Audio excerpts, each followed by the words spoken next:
Welcome back class. So we were learning about active filters, and last time we have learned that we can design different order of Butterworth active filters like the low pass and the high pass filters. Okay, so now we are actually going to study some more details. So lastly you guys have learned that basically this is a third order, okay, or three pole low pass filter. This is third order high pass filter.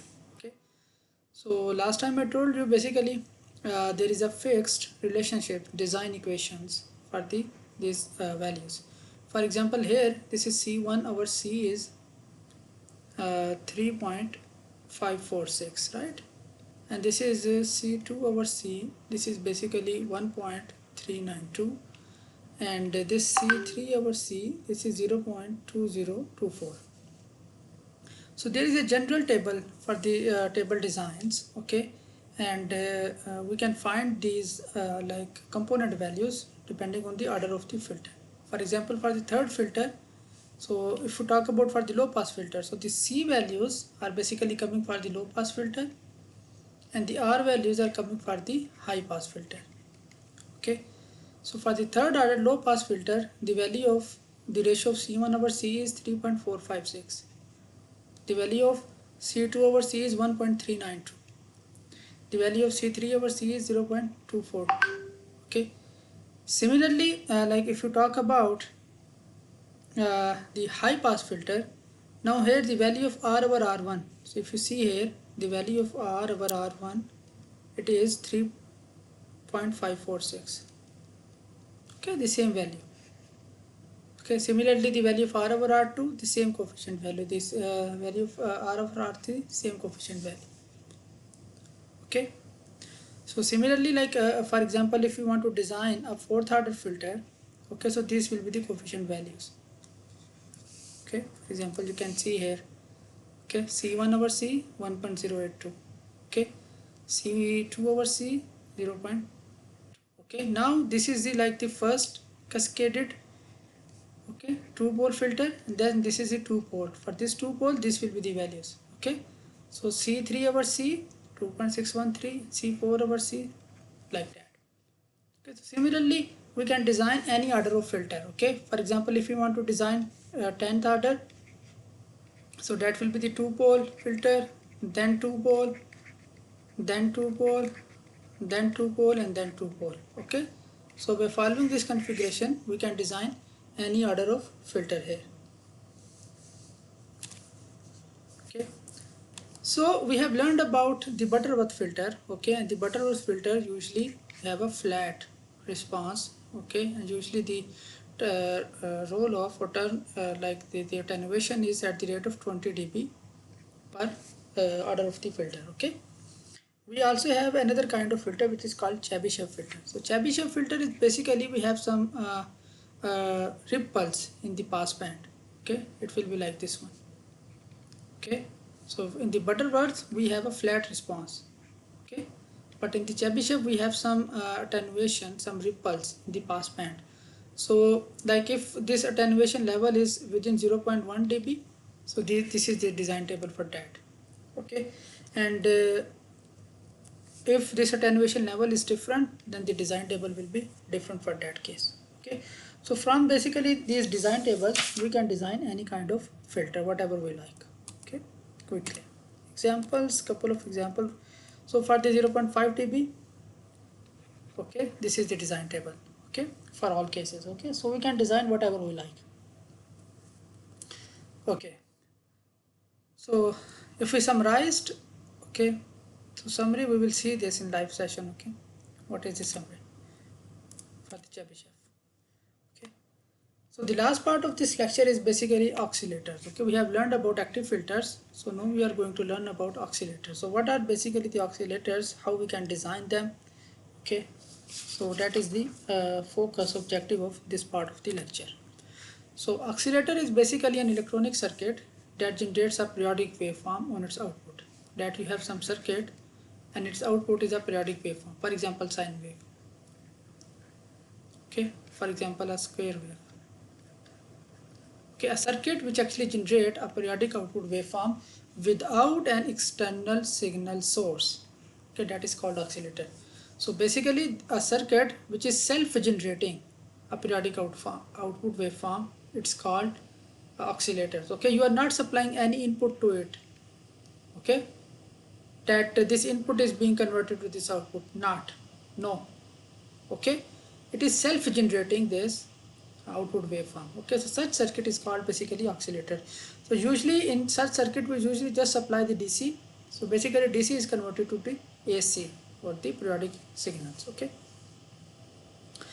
so now we will learn what are the basically design constraints. Okay, so and basically based on the design methodologies we can classify them into two categories: phase shift and Wien bridge. So we will learn about these two kinds of the phase shift and the Wien bridge oscillators. Okay, so basic principle, let's have a look at the basic principle of the oscillator. So this is a typical feedback network. You guys have learned about this thing in the last chapter. And so basically you guys have learned when we actually talk about for the designing of a stable system. Okay, in the last chapter we use negative feedback. Okay, and if you guys remember, for the negative feedback your closed loop transfer function was open loop gain divided by 1 plus open loop gain multiplied by feedback gain. Okay, or 1 plus T loop gain. Okay, so if you have a positive feedback system, basically for the oscillators we use the positive feedback system. Okay, so this is the same procedure for the derivation. So basically the final closed loop gain here, it will be open loop gain divided by 1 minus A times of beta. Okay, or A over 1 minus T loop gain. Okay, so this is the difference. So for the oscillations we use basically positive feedback. Okay, why we use this? Basically in oscillations we have to ensure that the feedback, the input signal and the feedback signal, they are basically in phase.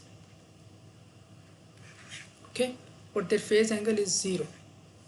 Okay, we will see this in more details in a couple of slides. Okay, so for the positive feedback system, if you derive this, your final closed loop gain will be this one. Okay, and for the frequency, okay, what we can do, we can just like write in frequency form like in S domain or J omega form. So it will be like this one.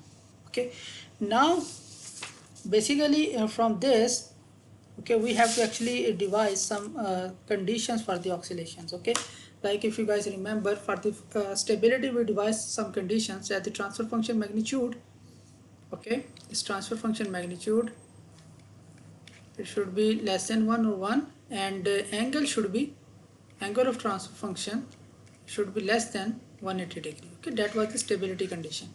So basically here for the oscillation what we have to ensure that your transfer function magnitude is 1. Okay, and the second condition is the phase, it should be 0 degree here. Okay, that is the oscillation condition. If your transfer function is satisfying, if your loop gain transfer function, okay, is satisfying this condition, okay, then that circuit will be actually producing a periodic output waveform without any input.